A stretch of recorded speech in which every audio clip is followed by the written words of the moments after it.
This season of The Intersection could not have been made without Google. More specifically, Google Docs, Google Mail, Google Maps, Google Scholar, Google News, Google Books, Google's YouTube, Google Bikes, and Google Search. These products were integral to the production of this podcast. But to be clear, I received no financial support from Google. In fact, they refused to talk to me. The views expressed by their employees and subcontractors are their own and do not represent the views of Google. And now, a new episode of The Intersection.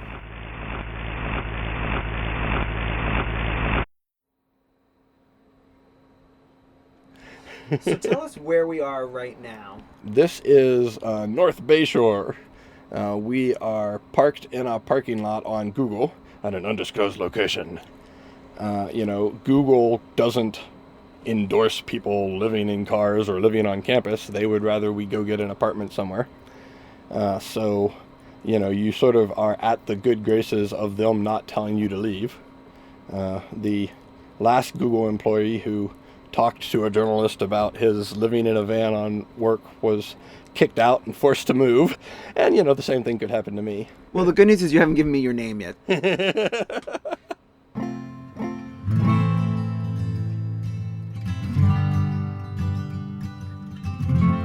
Welcome back to The Intersection. All around the Bay Area, renters have been forced to make compromises, paying a huge chunk of their take-home pay to live in a smaller unit, or with roommates, or in a less desired neighborhood, or further and further from work. But some Bay Area residents have dropped out of the housing market completely, sometimes by choice, more frequently as a last resort. They're not homeless per se. Like the folks you'll meet in this episode, they sleep in cars and vans and RVs.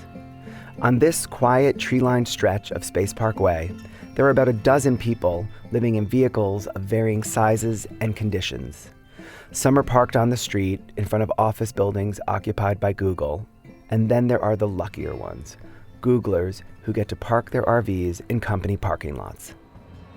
Mind if I grab a drink real quick? Of course. Would you like one? I would love one. I don't know where you want to talk. This is perfect, actually, because Okay. it's great to be kind of close. Confined. Yeah. Have a seat then. You can throw this stuff out of the way. Okay. So let's start like this. My name is Todd Berkebaugh. I am 42. I am a software engineer at Google. I've been working there for about 5 years, and I live in an RV in North Bayshore. At some point, I'll ask you for a tour, but we'll get there. You can kind of do that without even getting up. Okay. All the way to the back, you can see my very messy bedroom, and it smells bad. Todd's Winnebago is 32 feet long.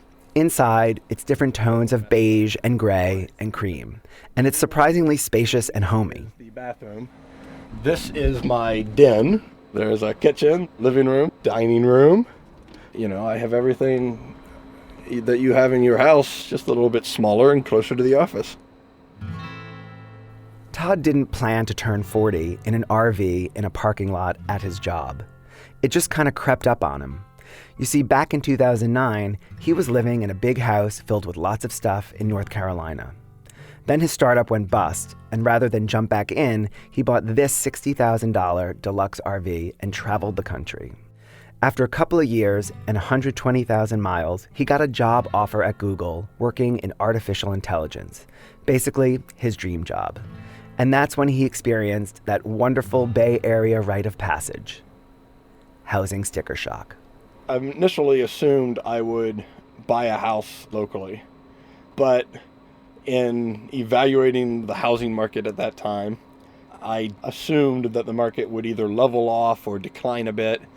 Plus, I was very comfortable living in my RV. I mean, I'd been doing it, for almost 2 years at that point. And so just decided that, stay in the RV. When the housing market cools off, I'll buy a house. But now, all those overpriced houses from 2011 have literally doubled in price since then.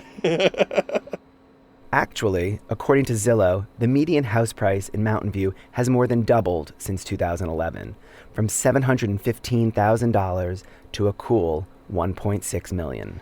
I've saved a lot of money. I could probably still afford to buy one. But now they look like an even worse investment.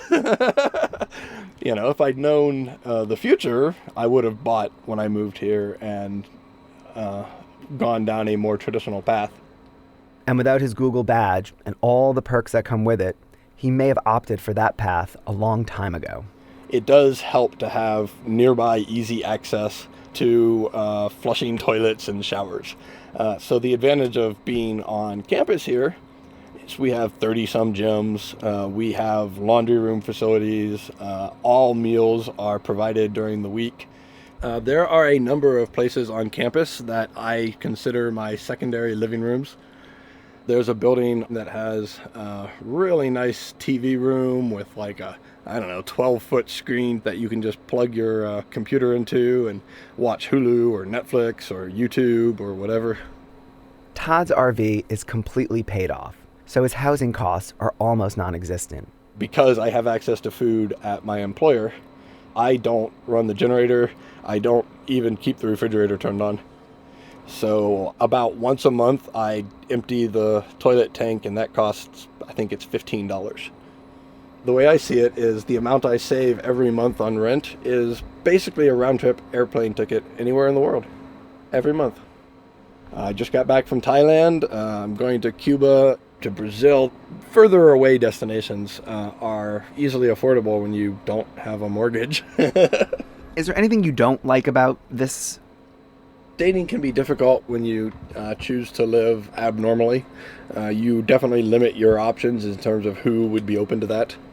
Most of my friends say that I'm crazy to consider living in an RV as a litmus test for finding a free spirit to be compatible with me. I think the perfect person for me wouldn't care, but it just is one more thing making it hard to find that perfect match. I don't consider myself a crusader for urban homelessness.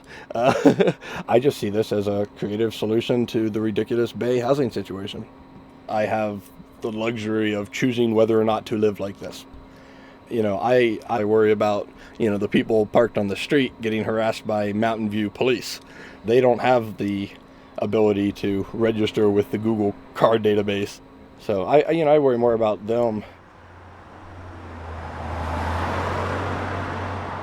Many of the folks who can't get their license plates on Google's list park their vehicles on Space Park Way, 100 feet or so from Todd's RV. The scene on this street is a study in contrasts. Groups of Googlers, many in their 20s, some making upwards of $200,000, walk past the same beat-up RVs and vans day after day. So what's their take on the situation? I haven't even noticed them, to be honest. Yeah, didn't notice them. Oh, I don't know anything about them. Yeah, I see them here. Yeah, they're here all the time, but... I think some people probably live in them. They don't necessarily look like Google employees to me. I don't have a problem with it. I mean, rent in Mountain View is expensive and people are just trying to get by, so... One of the vehicles that these folks pass is a white van circa 1985. It's easy to walk right past and not even notice it. What's up, boss? But on the day I walk by, the back door is slid wide open and there's a man in the back seat watching Netflix. I just bought the van recently about a month ago. Right now, this is my home, period. My name is George Rainey. I am 32. I live in the Bay Area all my life. I have a job. I'm a chef. I'm married. I got 2 kids. I got a 5-year-old son. I got a 3-month-old daughter. I've been with my wife 8 years. We've been married 3. But for the time being, he's not living with them. I lived a certain lifestyle, that caused some issues in my family where it dictates that I be away from him for an amount of time. He's living in this van, temporarily, because he and his family cannot afford 2 rents. Man, right now where my wife is staying with our kids, it's $1,700 for a 1-bedroom. And the van was actually $1,200. George knew people lived in vehicles on Space Park Way because he often visits his grandmother, who lives in the Santiago Villa Mobile Home Park, just a few hundred feet away. I don't want to tell my grandma because it adds stress. She would let me come live in the house, but that's not the path I'm on right now. What was night 1 like? Night 1 was like a camping trip. Then day 2 was tiring. Day 3 became like, okay, it's another day. Prepare yourself. You work tomorrow. Not to get down on myself. Not to say that I'm nobody or make this beat myself up over it. It's been a very humbling experience. I got a lot of respect for people who live in their vehicles and homeless. It's not easy. What's not easy? What part? Having to go use the bathroom, eating out of cans, you know what I'm saying? Like stuff like that. I used to look down on them. But now I'm in a situation to where I'm living amongst them. I look at it differently, man. This is a way of life. Just because you may see somebody in a van or off in a camper somewhere, you never know what the real reason behind it is. When you look forward a month, a year, what's ideal? Ideal, man. I'm going to be doing what I was doing before I put myself in this situation. Work and take care of my family. Thanks, sir. No problem. Bye, George. Bye-bye. For George, the situation may be temporary, but for others, there seem to be few obvious ways up and out. So what should a relatively wealthy city do when a regional housing crisis forces some of its residents to live in vehicles? I head a couple of miles south to City Hall to get a sense of what Mountain View is doing. There I meet then Mayor Pat Showalter, who has really pushed the city to come up with some solutions.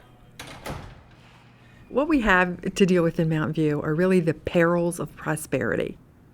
The policies that we've had over the last 40 years to bring more jobs to our towns and encourage growth have really had the unintended consequences of making housing costs very, very high, which in turn causes some people to be displaced and become homeless.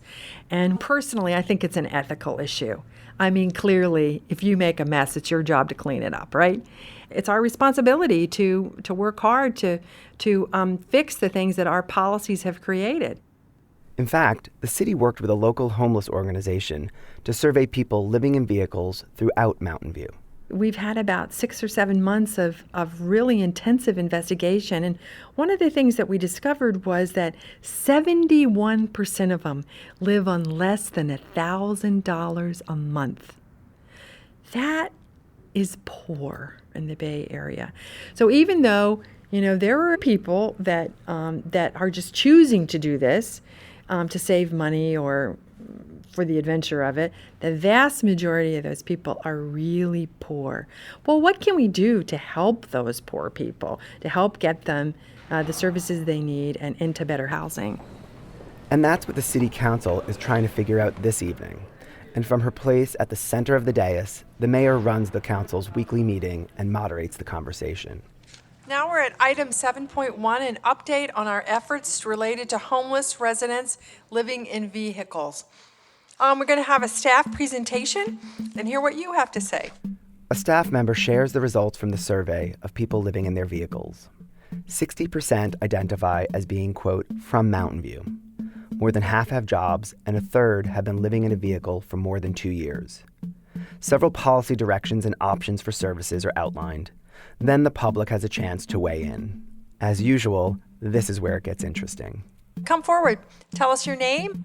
My name's Chris Keller. I live on Latham Street, which has seen upwards of 24 of these vehicles with people in them, including over a dozen full-size Winnebagos. This has been going on for 3 years. I can put up with the odd person sleeping in their station wagon or their car or their small vehicle, but these Winnebagos are a menace, and they take up 50% of the parking on the block, and therefore we can't even park in front of our own homes anymore. I'm sorry if I sound frustrated, but this is not a recent issue, and when the warm weather hits and the dozens of Winnebagos come again, I really hope you have something better than outreach programs to solve the problem. Next speaker. Hi, I'm Marcy Chrisley. I have a job. I pay taxes. I am a registered voter. I am educated. I am homeless, and there's no place for me to go. I am lucky that I have an RV to live in, so I don't have to sleep in the open. And unfortunately, there's no place for me to park that RV because there's only one RV park on the peninsula and only 2 on the East Bay. And none of them will let me park my RV there because there is a 100 plus waiting list. 100 other people waiting to pay $1,600 a month to park their RV where they can get services. Because all of the RV parks have been shut down because people who already have theirs don't want to see us. And that's sad. Thanks for coming. Next speaker. Buenas noches. Mi nombre es Inocente Saldívar. Vengo aquí porque soy residente aquí de Montevideo. Tengo 26 años viviendo en esta ciudad. My name is Inocente Saldívar, and I have been a Mountain View resident for the last 26 years. I need to work hard, and I don't want to pay all the money that I get just to the renters because it's a lot of money. I really prefer to live in the RVs with my family because at least I can feed them. I miss work today in order to come and express my feelings. Please just find a solution for myself and many other families in the same situation that I am. Para los renteros y mi familia no va a tener que comer y Thank you for taking time off from work to come talk to us. In the end, the council approved a $200,000 budget to provide services to people living in vehicles. That includes a place to dump waste, wash clothes, shower, as well as 24-hour access to a bathroom. It will take several months to get these programs in place. In the meantime, I'm curious how policy currently plays out on the streets. I head back to the intersection and meet the man who's writing the police department's official approach to vehicle dwellers.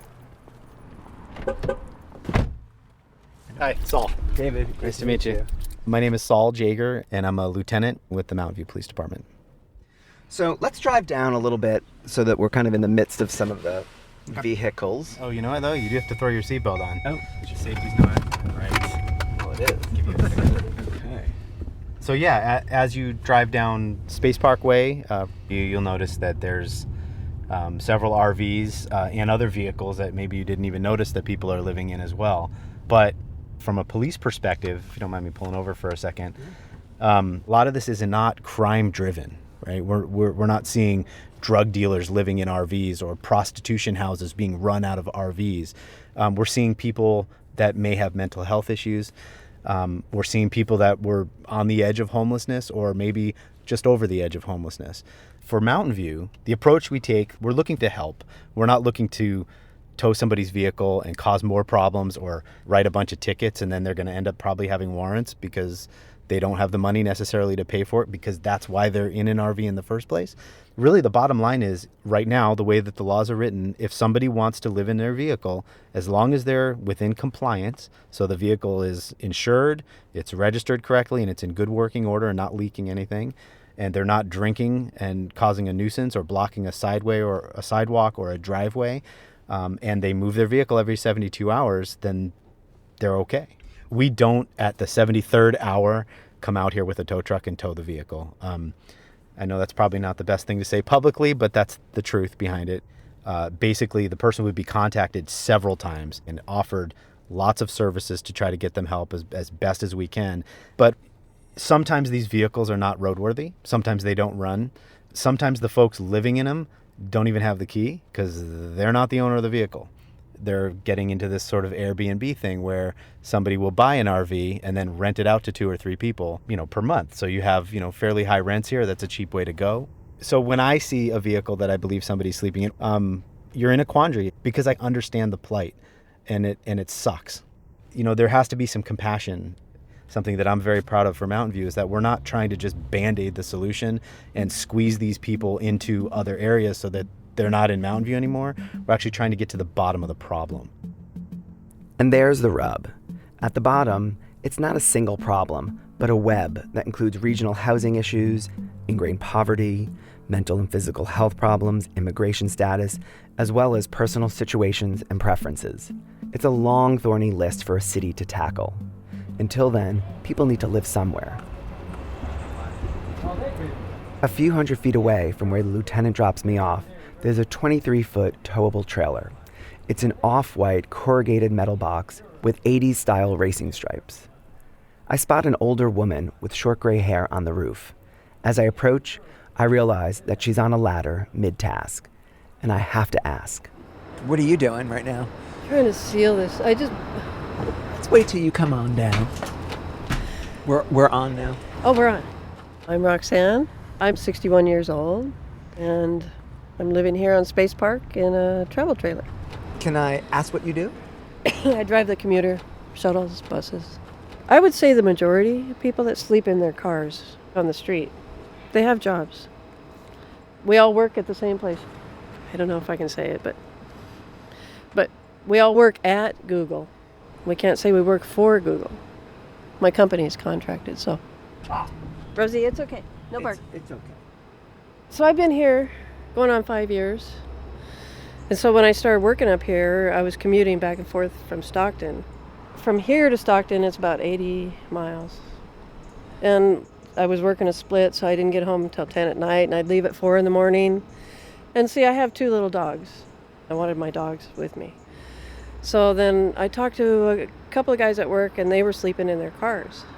I thought, well, that won't work. So then I found a really cheap motorhome, and I bought it, and I came up here, and I was really scared because I'd never done that before. Back then, there were just a few people living in RVs in this area. Luckily, one of them took Roxanne under his wing.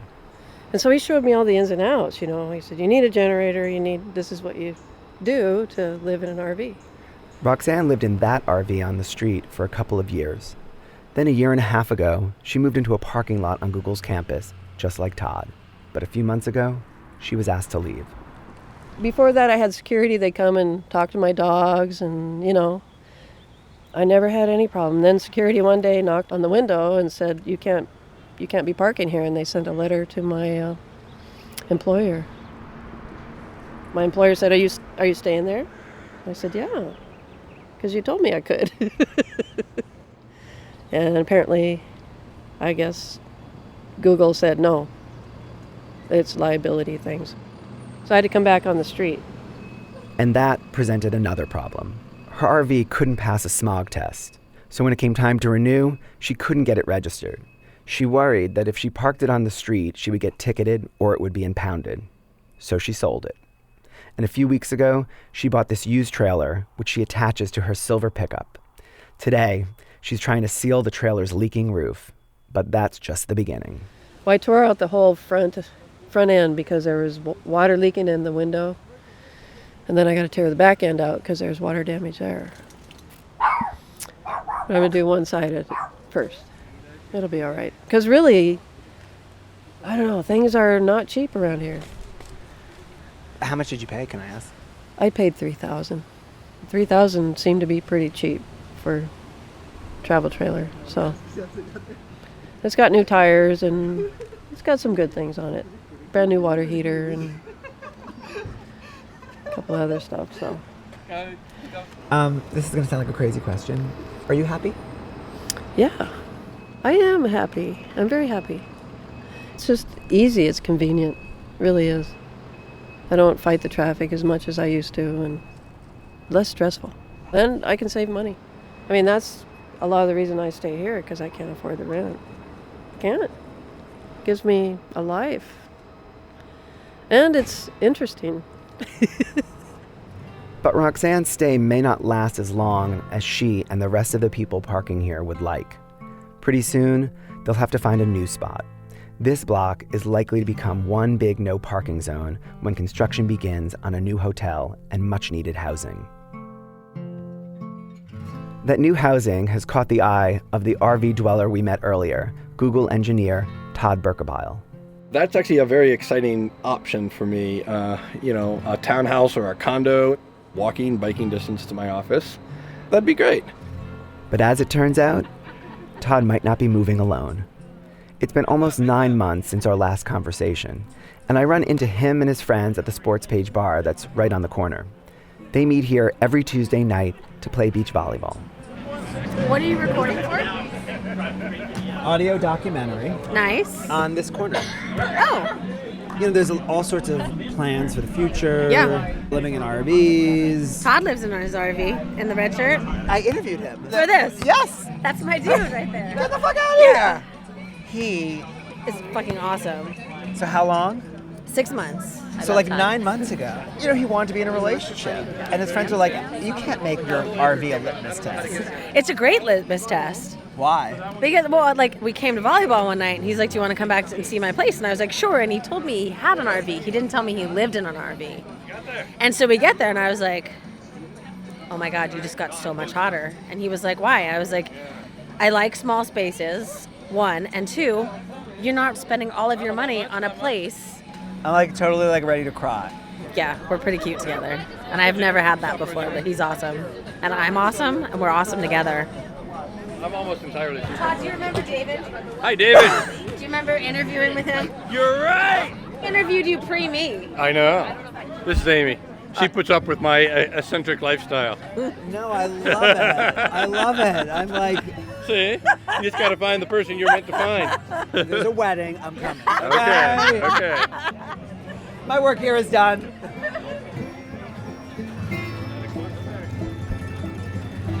I've lost track of both Roxanne and George. Their vehicles are no longer parked on Space Park Way. And Todd and Amy, well, I'm still waiting for that save the date for their wedding. Thanks for listening. In the next episode, we'll consider how big is too big and whether or not Google is turning Mountain View into a company town. There's a social responsibility aspect that if you destroy the town you live in, you might still be the biggest name in town, but you might be the biggest name for all the wrong reasons. Next stop, Googleville. In the meantime, you can catch up on last season and make sure you don't miss any new episodes. Just subscribe to The Intersection on your podcast app of choice. And if you want to know more about the series, head to www.theintersection.fm. The Intersection is a production of KALW. Ben Trefny is the editor, with an assist from Ashley Ann Krigbaum. Lucy Kang is the associate producer. It's engineered by Chris Hoff and me. The theme song and music is by Eric Pearson. Special thanks to Lisa Morehouse, Jessie Weiner, Heidi Doro, Diana Greiner, Sam Zaletsky, and Donnie Gewurtzman. I know you know this, but projects like this don't just happen. This one was made possible with a grant from the San Francisco Arts Commission and from California Humanities, a nonprofit partner of the NEH. Until next time, I'm David Boyer, and this is The Intersection.